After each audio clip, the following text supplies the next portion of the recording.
Hirap makasakay ang ilang papasok sa trabaho dahil sa masamang panahon ngayong umaga. Live mula sa Maynila, may unang balita si Bam Alegre. Bam, good morning. Maris, good morning. Walang patid ang pag-ulan dito sa lungsod ng Maynila. Kaya ito yung nakaapekto rin sa sitwasyon ng transportasyon dito sa lungsod. Halimbawa, sa bahagi ng Ross Boulevard northbound lane kung saan tayo dumadaan kanina, banayad yung andar ng mga sasakyan dahil nga patuloy yung pag-ulan. No?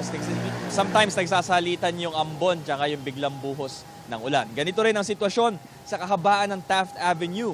Kahit madaling araw, may ilan na rin tayong mga nakitang mga nakapayong na sinusuong ang kalsada para bumiyahe.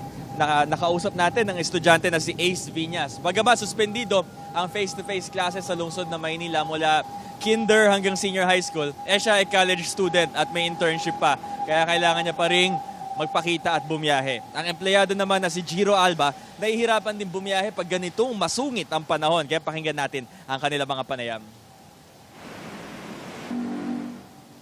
Hassle po talaga, lalo yung mga daan baha yung sapatos namin. Kailangan pa namin magbawa ng extra chinelas para lang hindi mabasa.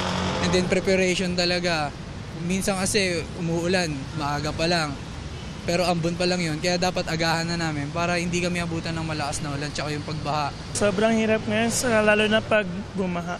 Medyo hirap makasakay, tapos lalo na nagkakoste ng traffic.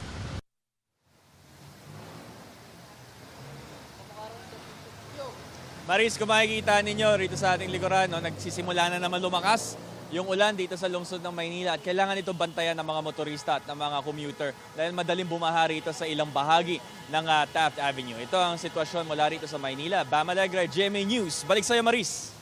Salamat, Bam.